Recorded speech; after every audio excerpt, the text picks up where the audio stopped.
Hello and welcome! My name is Christina and this is my channel Imagine Freedom, which is meant for people who like to work on their self-help and personal development. And today I'm gonna be talking about manipulation. I think learning the basics of manipulation is really important for personal development because you can understand the behavior of other people and also your own. Because believe it or not, sometimes even you can be the one who's gonna use some tricks how to get people to get what you want. Manipulation, it's really the action of handling something. It can be a person, it can be even a thing. This is really like this skillful handling. And in social situations, this can mean that a manipulator tries to handle the situation to his advantage, to manipulate someone's feelings so that he can get what he wants. He can twist words and really play the situation to his benefit.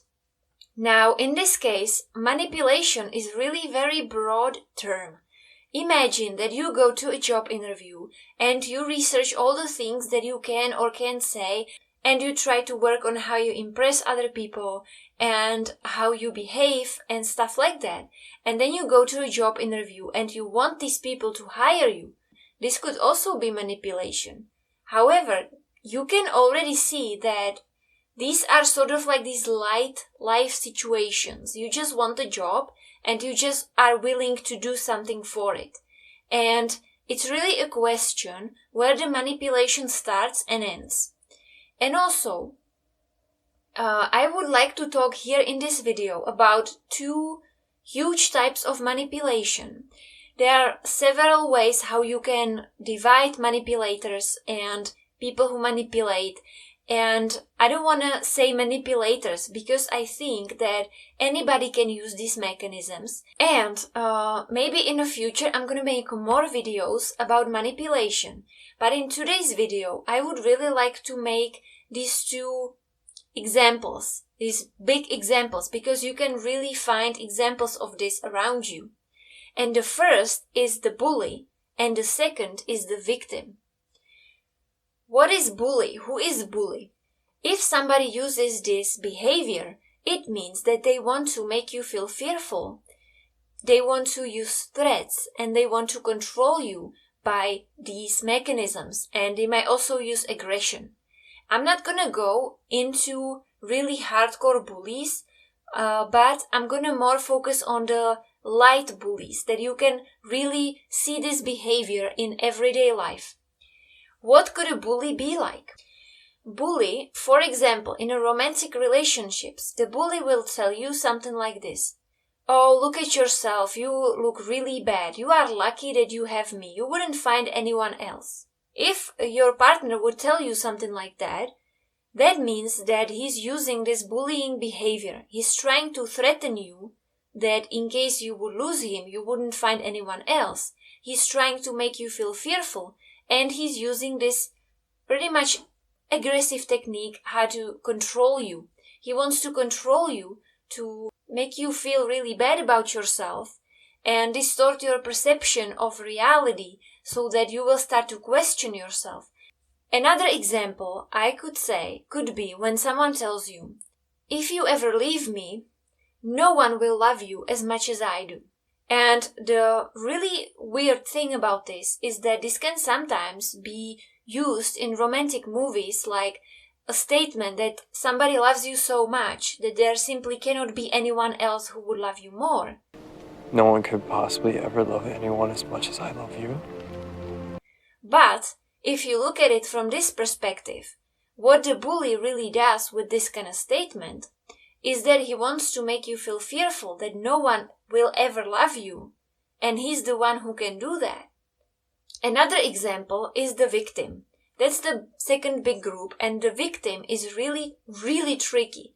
The problem with victim is that they're not able to tell you what they want, and so they use the mechanism of guilt to get you to do what they want.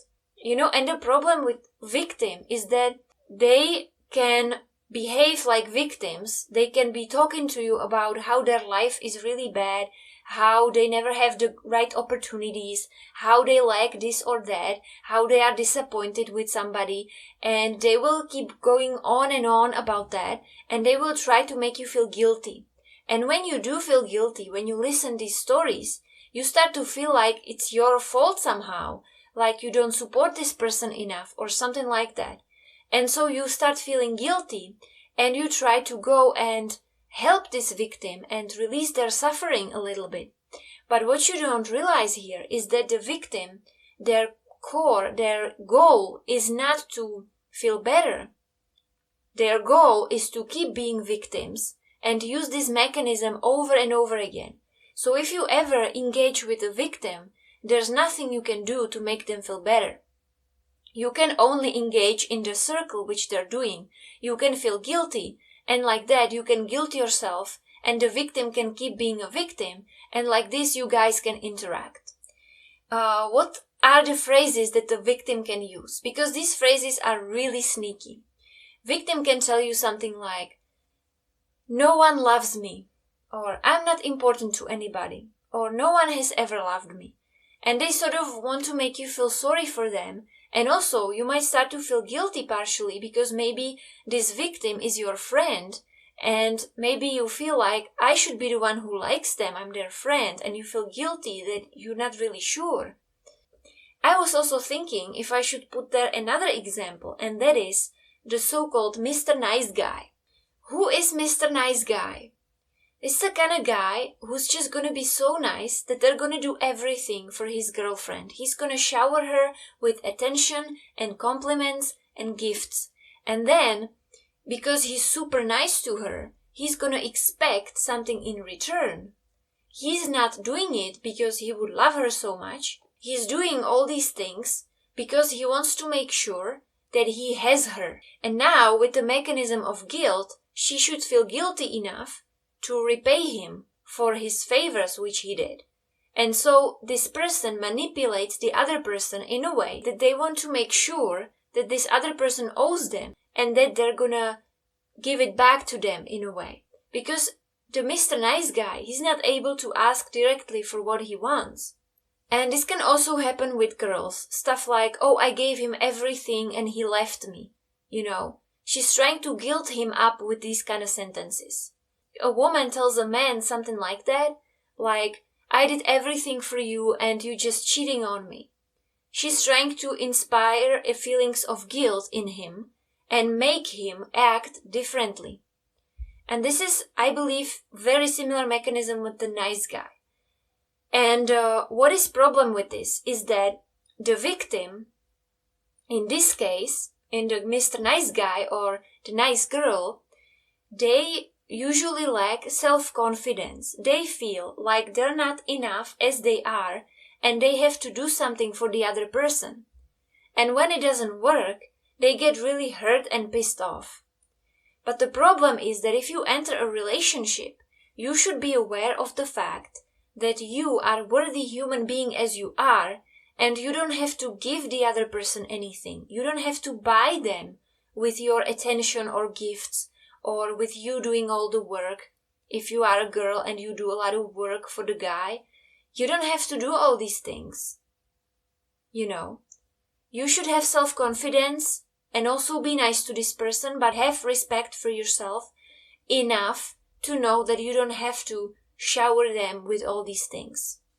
And what could be solutions for this, obviously, is that you use manipulation because you're not able to communicate something directly. And so you're trying to look for other ways.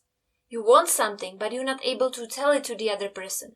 So the first thing, if you feel like you are the one who manipulates others, or you feel like you are the subject of the manipulation, try to use clear, direct, and straight communication with the other person.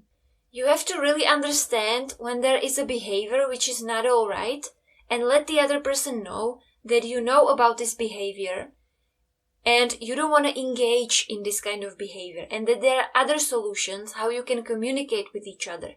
Maybe you still want to be in a relationship with this person, and that's okay.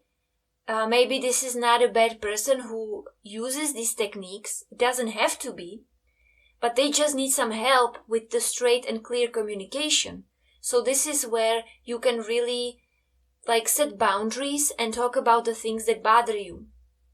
Maybe the other person is really doing the manipulation because they feel really insecure. They don't feel like your relationship is strong enough. And so it's also about the communication, what you guys mean to each other and how you appreciate each other and how you are able to tell each other when there's something wrong. And also, if you are under the influence of the bully and you feel like this person is really horrible to you and you have no idea how to get out of that situation, maybe the communication doesn't work, then it's always good to approach somebody who you trust. It can be a friend, it can be therapist or coach, and talk to somebody who's really not involved in the influence of the person who manipulates and who's really someone who's out of that and who can really give you another perspective on the situation and help you deal with that. And so that's everything for my today's video. Have a beautiful now, and I will see you next time with my next video. Bye.